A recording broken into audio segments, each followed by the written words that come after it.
Hello দর্শক, আসসালামু আলাইকুম। আশা করি সবাই অনেক বেশি ভালো আছেন। খুব সহজে ঘরোয়াভাবে কীভাবে চাপ তৈরি করবেন সেই প্রচেষ্টা দেখিয়ে দিব। শুরুতে শেষ পর্যন্ত থাকবেন। আর চাপের মাংস একদম সলিড মাংস নিতে হয়, সেটা কিন্তু আমরা কম বেশি জানি। আর কোনো ধরনের চর্বি কিংবা তেল থাকলে চলবে না, একদম সলিড মাংসটা নিতে হবে। আর আপনি যদি রেগুলারই চাপ খেতে পছন্দ করেন, মাংস দোকানে গেলেই বললেই হয় যে আমাদের চাপের মাংস কেটে দেন, তাহলে ওরা কিন্তু চাপের স্টাইলের মাংসটা কেটে দিবে।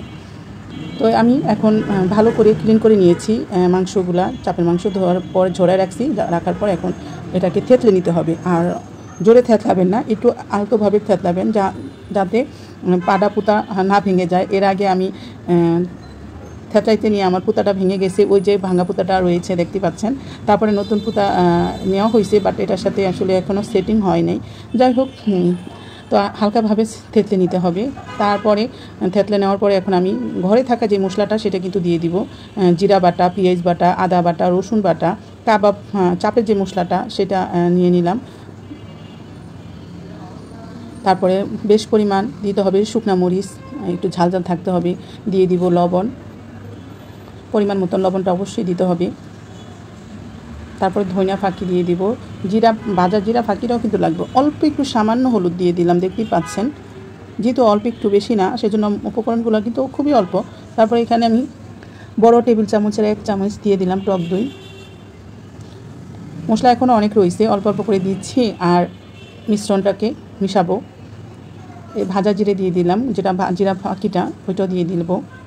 তারপরে দিয়ে দিলাম সয়া সসটা আসলে একদম স্কিপ করতে পারেন, একদম এটা অপশনাল। আমি দিয়েছি, যেহেতু আমার আছে সেজন্য দিয়েছি, আপনাদের না থাকলে সমস্যা নেই।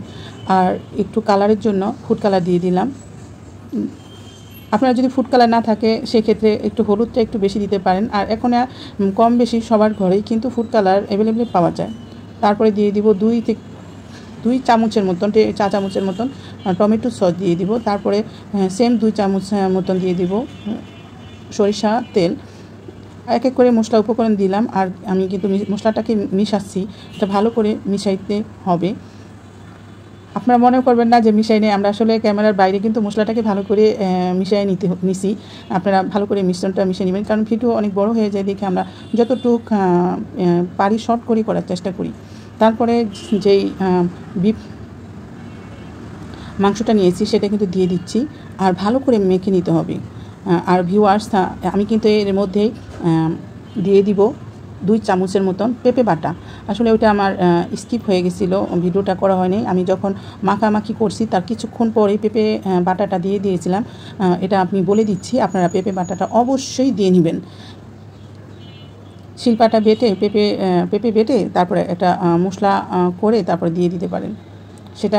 এটা পেঁপে বাটাটা দিলে হয় কি, আপনার চাপটা একদম গলে যাবে, সফট হবে, একদম সফট হবে। এটা ভাজলে আপনি বুঝতে পারবেন এটা আসলে কতটা সফট হয়েছে। তো আপনারা চাইলে এখানে একটু চিনিও দিতে পারেন, যেহেতু আমি টমেটো সসটা দিয়েছি, ওইখানে একটু মিষ্টি অবশ্যই চিনি একটু অ্যাড করা থাকে, যার জন্য আমি দিলাম না। আপনারা চাইলে একটু হালকা 1 চামচের মতন চিনি অ্যাড করে নিতে পারেন। তারপরে এটাকে আমি ভালো করে মাখামাখির পরে ম্যারিনেট করে রেখে দিব। আমি ম্যারিনেট করার পর কিন্তু প্রায় 3 থেকে 4 ঘন্টা ম্যারিনেট করে রেখেছিলাম। আপনি সকালে এটা ম্যারিনেট করে রাখলে সন্ধ্যায় আপনি তৈরি করতে পারবেন।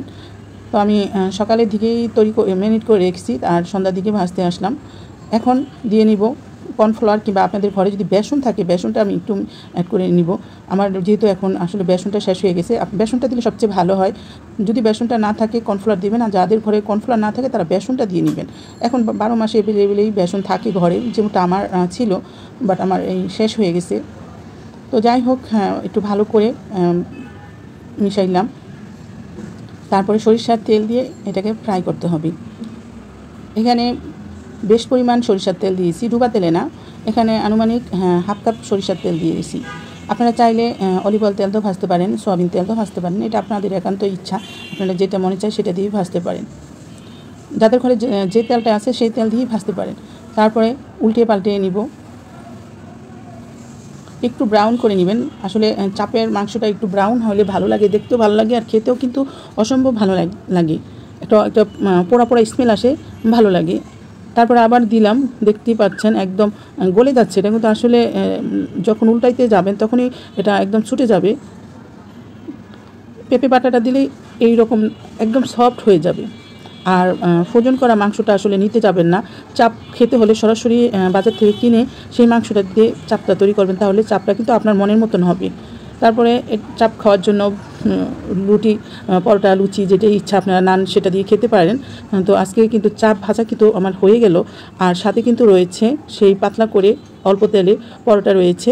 তো আজকের রাতের কিন্তু এই ডিনার আজকে থাকবে, এটাই আমাদের আজকের রাতের খাবার।